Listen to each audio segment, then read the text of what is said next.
Good evening, Excellency, ladies and gentlemen. Welcome once again to a special edition of Cambodia Global Dialogue, Southeast Asia TV. This is a special edition in the context of Cambodia holding the chairmanship of ASEAN and in many other summit and related summit. And this morning we had a big event at the Peace Palace called the ASEAN Global Dialogue, where the head of 5 multilateral UN organizations are present, the UNCTAD, the WTO, the World Bank, the Asian Development Bank, and the ASEAN Secretariat, and the IMF there. And I have a great pleasure to have with me today on a very short notice a very good friend of Cambodia, a very good friend of mine, if I can say, more than likely a mentor, Dr. Supachai, Panitchapakdi, who is the Secretary General of UNCTAD, which is the United Nations Conference on Trade and Development, to come and share with us a glimpse on his view. His big experience in the world area of trade and development. So, Dr. Supachai, welcome. Well, Siphana, it's so nice to be delighted to be in your country once again. Yes, thank you. Thank you. Doctor, I think before we start, maybe I'd like to ask you to share a bit to the audience, a short background about yourself. Well, I have been rather fortunate to have straddled various careers in the past, starting from the Central Bank, the Bank of Thailand, which sent me to Europe on scholarships in the 60s.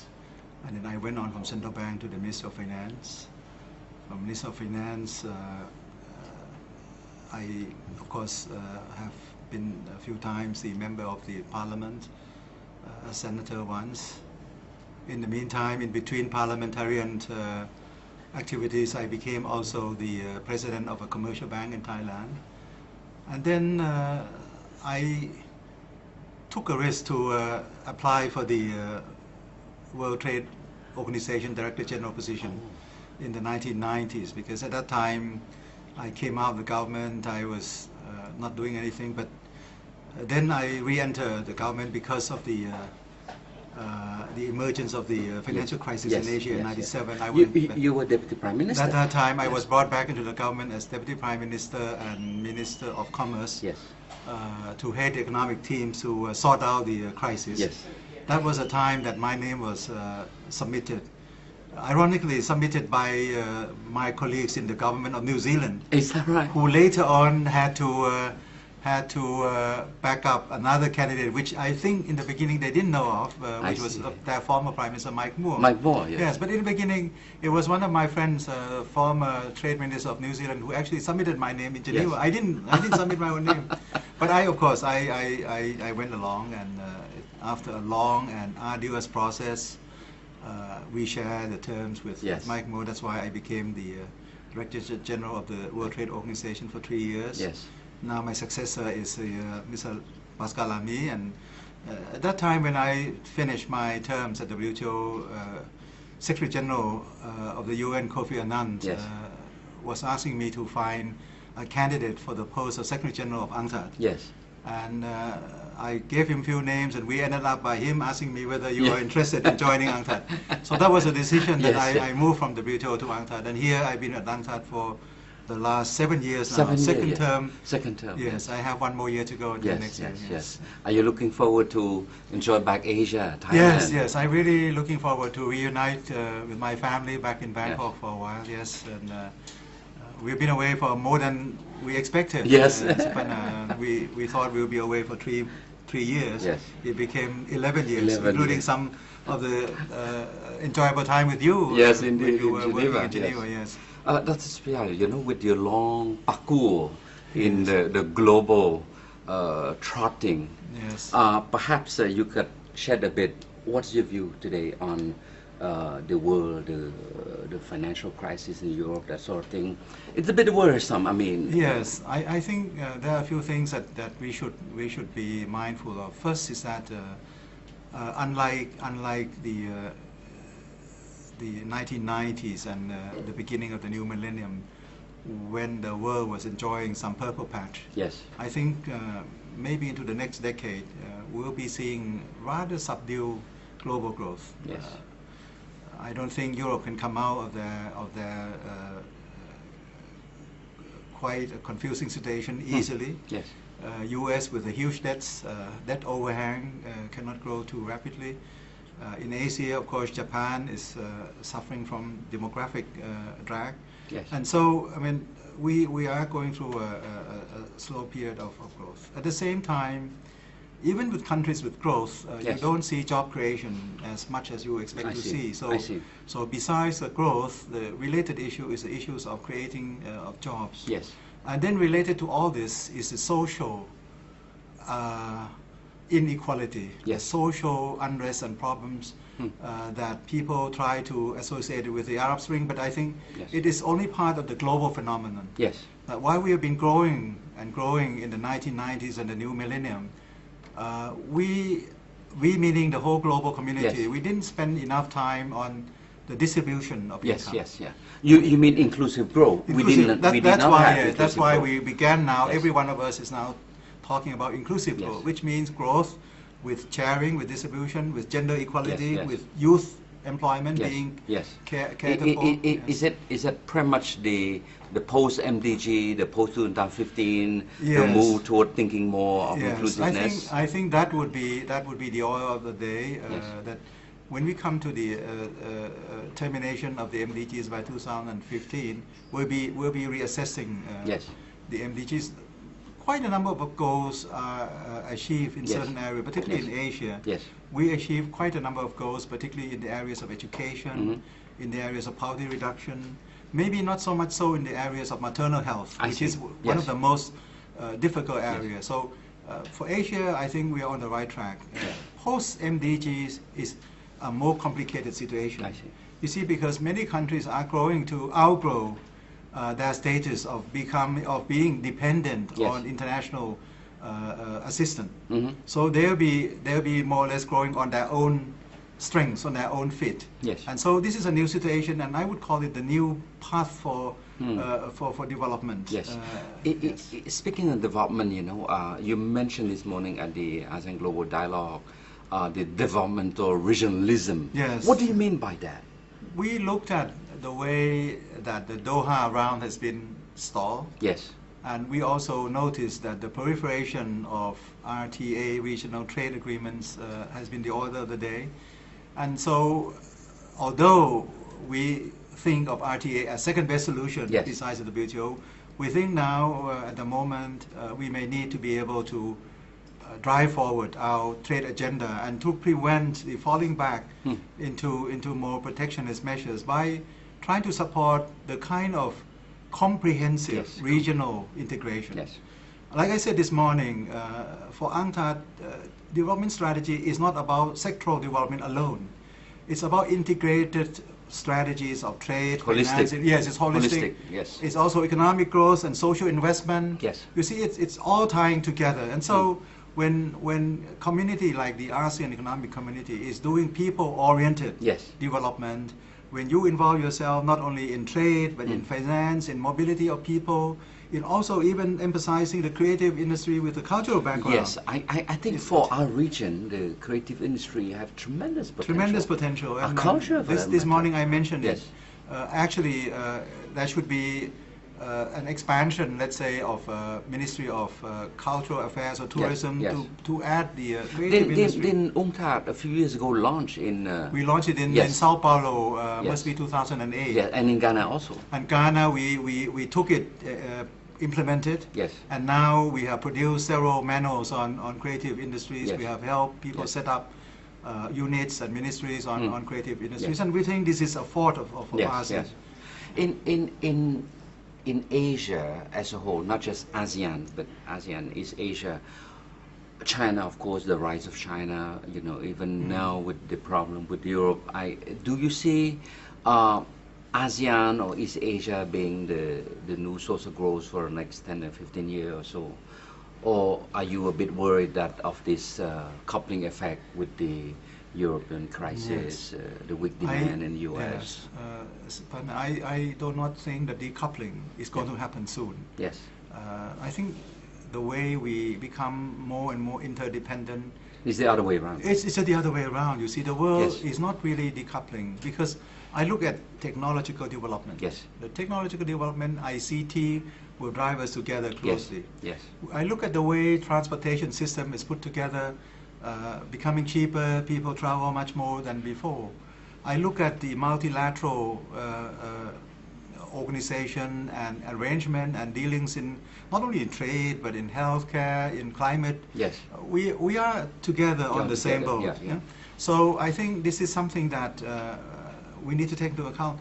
And therefore, when we have the global economy suffering from anemic growth, it is really a blessing to be seeing that the ASEAN community is really towing the lines of comprehensive development, what we call developmental regionalism. Yes. That you do a comprehensive economic partnership that can drive forward the whole region. You see, the whole region. Indeed. And what you do is what the WTO would be very pleased with, which is called open regionalism. Open regionalism. Yes. So it's developmental open regionalism that is not close to only the 6 original countries, but not 10. Yes. It's now 10 plus 3 plus 6. It's going to be 16. Exactly. So that is, I think, the right approach. And because it's in the same region, with countries of rather comparable level of development, you don't have the kind of predominant power that sometimes would like to lead the way into some areas which could benefit any particular countries. Here, what I see with ASEAN all the time is you have really the sharing of interests, Siphana. Indeed. And this is your strength. You have the sharing, and this is a strength. So combined and in itself, also each country in itself, you see that this notion of development, open region, gonna help country grow more competitively. What's your view on the, in this case, ASEAN competitiveness? What are we competitive? ASEAN has become a larger market with 600 million people. A few trillion US dollar production. You are not the size of China, not the size of India, not the size of Japan, but you are growing. The level of middle class is expanding, so that is very supportive because you need domestic demand. You are very open in ASEAN. You have more than 30–40% of external trade compared to your GDP. So you have the right ingredients to be grouping together and mutually strengthening and reinforcing each other's strength. The thing that ASEAN will have to supplement this is what I said this morning is the seriousness in which you walk this road of integration. You have to be serious and you have to meet the deadline. I know you shift the deadline a little bit for 2015 from the beginning of the year to the end of the year, for the ASEAN Economic Community. That's okay. That's okay. But never waver from the road that you have taken. And try to achieve that as much as possible. I know that some countries we need some more time, and that should be done. That should be given. From that part, from AEC, from 2015, end of the year forward, you must really be working seriously on the regional comprehensive economic partnership. That is something that we see at UNCTAD, that you can create not only economy of scale, but you can jointly create the intra-regional demand that is so much needed in the world today. You remember this morning I started by saying that the world is going through another period of a threat from demand deflation crisis. Indeed. So the problem with Europe at the moment, unemployment, in the United States low growth, demand is not there. Except when you allow the household to borrow, which they cannot do anymore. So, and the financial system around the world is in the mode of unwinding that debt, deleveraging. You see in our region, you see that still that potential for increasing domestic demand. You know, first, I think you should be doing that because ASEAN, to my mind, has been a little bit too open. You've done the right thing, being open, but maybe this time of the day, the new normal is that you don't put your basket, all of them, in the external sector. You try to share between domestic sector and external. So this is the first thing. Secondly, in trying to link up the domestic sector with external sector, you have to do a lot more trade facilitation. Indeed. So trade facilitation would mean that you have to build up your infrastructure network. You have to build up the kind of trade infrastructure. Custom automation. Custom procedures and automation, as UNCTAD could help, because Asikuda, right? Yeah, Asikuda. I would imagine that Asikuda would be applied for the whole of 10 countries and maybe 13 and 16 countries in the future. Yes. At least Cambodia has already. Yes, indeed. Yes, you had the wisdom of adopting Asikuda. Indeed. So I have been trying to advise, and when I was in China some months ago talking about Mekong, Greater Mekong Sub-region GMS, Yes. China also came with some recommendation in the same direction. I see. Because China want to link with Vietnam and GMS, also Cambodia and Yes. Thailand, and they suggest that let's come together and get our custom procedures to be harmonized. Yes. And this is what UNCTAD is trying to propose. You have single window is enough, but you need to have all the flow of information Yes. that you can exchange all the time. You need to track the goods coming in and going out. Yes. You need to be able to facilitate the registration and pre-shipment Yes, declaration of the valuation and Yes. things like that. So you need to first be serious, walk the road seriously, try to enhance trade by trade facilitation, Yes. try to deal with sectoral policies like services, Yeah, creative exactly. economies, Yes. and agriculture. That is in your line, you can do that already. Yeah. Doctor, you see in Phnom Penh and in many ASEAN countries growth, thriving. And Cambodia is the least developed country, but we are about to graduate. Yes. So, moving from a least developed status to a low middle income, there's also this fear of this middle income trap. You'll be exposed. How do we prepare for that transition? Does UNCTAD have We advice or lesson from We other do, countries? We do. We've seen countries that have graduated recently. Not recently, it's like Botswana has graduated Yes. some time ago. Cape Verde just recently graduated. Maldives. In Maldives, Maldives, yes. Maldives actually graduated at one time and they fell back into the LC because of the tsunami. Yes, tsunami, yes. Yes, the first thing we notice is that income per capita should not be a problem Yes, for you because yes. you're going to grow for sure. And you will grow with ASEAN. Yes, That is for yes. sure. But the point that I think Cambodia may need to emphasize more is a need to diversify. Diversification. Yes, diversification Yes, is a policy that up till now I think you've been successfully Yes. steering the economy into more diversified areas of production. You are not an agriculture-based economies alone, but you have gone into some early forms of Yes. manufacturing Yes, industry. yes, So, yes, besides that, Cambodia has walked the route of tourism development in a very appropriate manner. So Yes. you preserve the cultural heritage. At the same time, you try to expose yourself to I would say, culture-based tourism, which is the yes. right thing that Yes. that UN proposed. We propose sustainable Yes. tourism. Yes. So I think in a way this is what Cambodia has been doing right. You may need to have more skilled manpower. I see. This is I the see. key, because not only Cambodia, but I look at Malaysia, at Thailand. Yes. I think we are all strapped because of our human resource development Yes. need. Thailand in particular. Yeah. At the moment, Thailand doesn't have much of an unemployment. Mm, We mm. have Yes. people. We have a shortage of manpower. Yes. Particularly the manpower that could be working in manufacturing Yes, areas, yes. not highly trained, Yes. university graduates, but those who come from vocational schools. And this Yes. is what Cambodia should be doing. Yes. Aiming So at vocational. vocational education. Yes. Okay. You should be concentrating on that. In terms of vulnerability, do you see vulnerability in Cambodia for that matter? Maybe in terms that you might be a little bit quite open because Yes. you are small and open economy. yes, yes. So when you are open economies with the size of domestic economy, unlike Yes. Indonesia Yes. Yes. and the Philippines, these are the two countries in ASEAN that Yes. has the blessing Yes, of a yes. sizable domestic economy. But you can do more things like in Cambodia. You can do more investment in social areas. Okay. Okay. You can invest more in the educational Yes, system. yes, yes. You can invest more in your hospital system. Yes. You can do what we call health tourism. So you do more investment domestically, so create Yes. the domestic demand. I see, But I in see. areas that would promote your human resource strength. All right. So I mean, this is quite. There's a lot of lesson. There's a lot of things to be done.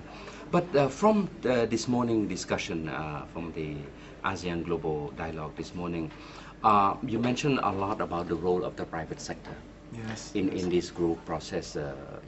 PPP. Where do you see in Asia? You know, do Asian Development Bank have this big infrastructure fund? But is that enough? 500 million in for? Well, I think when you know at UNCTAD and also where you've been to International Trade Center, Yeah. we value the role of the private sector so Yes. much, because we believed in the market forces to be supported by government. So Yes. we believed in the role of public-private sector, and we always highlight Asian experiences that Asians have been doing very well, very Yes. pragmatic in joining hands between public and private Yes. sector. Now, particularly in ASEAN, I do find that the entrepreneurs and entrepreneurial development in ASEAN has been followed by mostly all of the ASEAN governments. Yes. And I think they are doing well. And all of the ASEAN economies all work towards business facilitation. Yes, yes. Business facilitation. So that is the kind of route that you have to undertake. And in infrastructure, we have made calculations and we have done reports several years ago that governments cannot mobilize enough resources to Yes. do on their own. Yes. You need to have subcontractors, you need to have the kind of projects that would be built, transfer and operate, yes. The kind of joint PPP projects that will have to attract private investors. Now, private investors may need financial support. Yes. Or they may need some guarantee from the projects. Yes. They can use the projects to sell their own bonds, for Yes. example. So this is what the kind of investment banking activities that the ADB can help. By doing this infrastructure fund, or to try to help in floating more bonds that are linked to infrastructure projects, to help both the government and the private sector. And I think you need the bond market. We've been talking about bond market development in Asia for decades. And it's not being developed so much. So, but infrastructure is one area in which the bonds can be issued in that particular support. Doctor, we're coming to the end of the show, but I cannot help but to go back in time a bit. When you were Director General of WTO, that's when you announced Cambodia admission to the WTO in Cancun. That was 2003. So now 2012. So nearly a decade later. What do you see the difference in that 10 years as a result of your effort to help us, as a result of Cambodia's effort to enter WTO 10 years later? Well, I would say that it's really a watershed for Cambodia. It was a time that you have actually climbed a major ladder to be exposed to international competition and see how you have fared. I think your export share to your GDP has enhanced so much. You have been creating more jobs in the past. Your income per capita has been enhanced by trade. You have become more diversified. You suffer sometimes because of the cycles of the world, but that is the life. And that's why I advise Cambodia to be a little bit more balanced in trying to create a domestic demand as well. So I do see that Cambodia, in a very small scale, comparable to China, you see, because sometimes people doubt whether when you join WTO, you'll be reaping benefits. Because as an LDC, all your roads are open on a concessional basis, and Cambodia has really been very wise in taking benefits, making use of all these concessional routes. And I congratulate you, and I think you show the right way in trying to be very rational in the government policies. You develop the market well, you reform your institutions also, you have the right legal institutions. So I think I would say you have passed the taste of the WTO and you have fully enjoyed the benefits. And we're so happy that finally our brother Laos is entering the WTO. And now finally all of our friends in ASEAN are members of the WTO. And UNCTAD has been very proud to have been part of the accession of Cambodia, and also now with Laos, and we've been with them, and we look forward to do what we call the post-WTO accession, like we did it with Vietnam, Laos, and Cambodia. And Cambodia also, we keep doing the work together.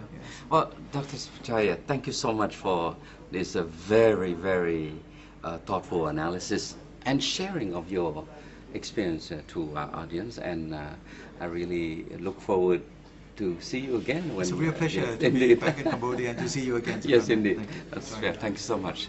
Well, Excellency, ladies and gentlemen, we're coming to the end of the show, and It's a short, but I would say quite a insightful, not only in prospectively to the future of the region, but a bit looking backward how Cambodia have sort of like make a big leap to enter the WTO under, at that time, the chairmanship of Dr. Supachai himself.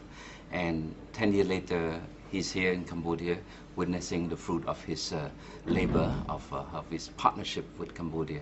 And on that note, I just want to say, on behalf of the Royal Government of Cambodia, thank you so much, Doctor, for helping us at that time as WTO, now as UNCTAD, and future as a friend of Cambodia. Yes, yes. Thank you.